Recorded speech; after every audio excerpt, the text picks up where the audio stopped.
When Julian decided to end his life using death with dignity, I didn't question his decision. I knew his fears about dying.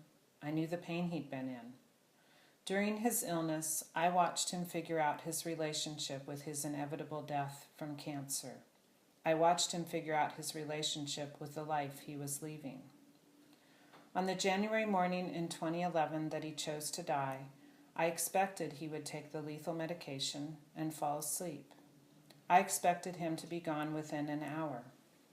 We were told that he would go to sleep quickly and that death could take as little as 25 minutes. We were also told it could take much longer, but I wasn't listening to information that sounded complex. I needed it to be simple.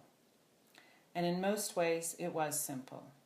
He evaluated his situation, he made a decision, he died a peaceful death. Julian and I had gotten to say everything.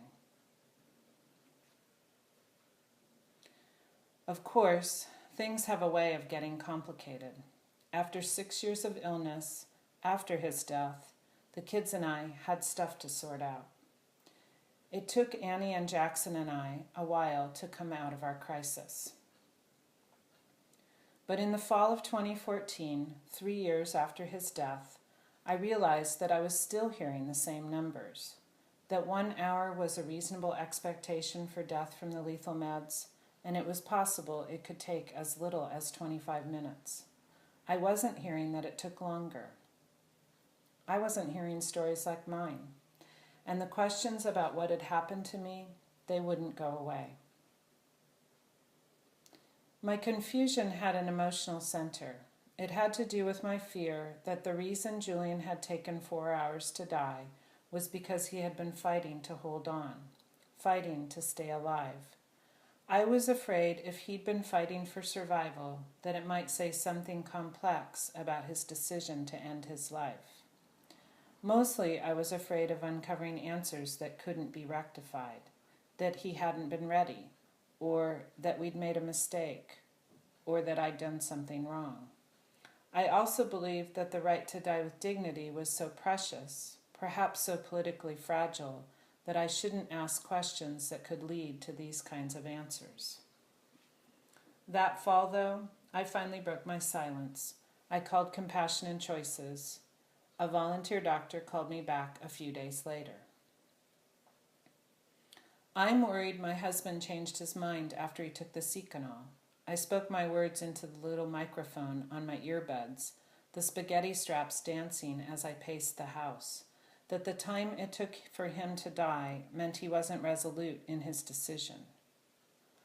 As the doctor asked me to tell him about Julian's death, I noticed our yellow lab, Edgar, was watching me from below his eyebrows. He looked worried, so I sat down in Julian's favorite chair and began to carefully explain what I remembered.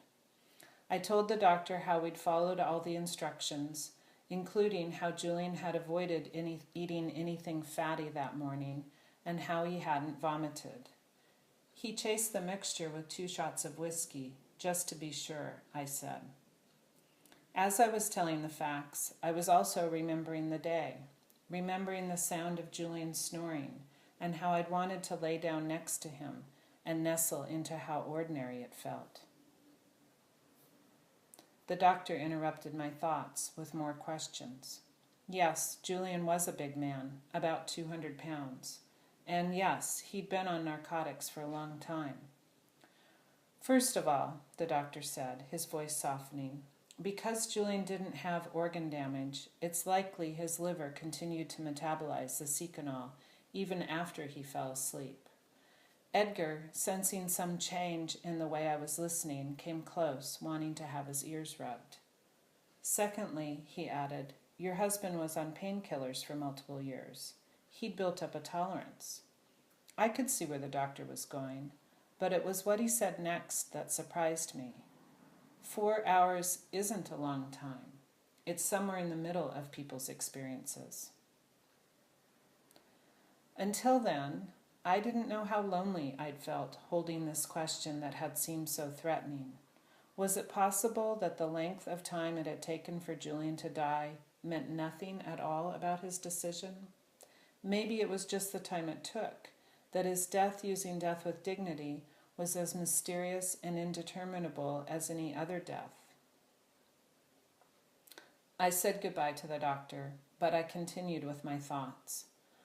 Once Julian had reckoned with his inevitable death from cancer, he never wavered in his decision to end his life on his terms. He seemed to take pleasure in his ability to decide and have choice. He relaxed when he had the lethal meds in hand. He was happy to die aware and alert. I hadn't wavered either in the long months leading up to his death. I didn't waver until Julian took his time dying. While I'd been prepared for his death, prepared in a way that only a planned event can prepare you, I wasn't prepared for my loss. Those 4 hours were difficult, not because of the way he died, using the death with dignity option, not because of some ambivalence on Julian's part, or because he'd had second thoughts. As it turned out, I uncovered something important by letting myself question what we had done, something I could only learn by following the simple but mysterious path that grief cuts. I learned that all the careful planning can never prepare you for the loss. I learned that those hours were hard because the one who was holding on to Julian's life, the one who was struggling with letting go, wasn't Julian. All along, it was me.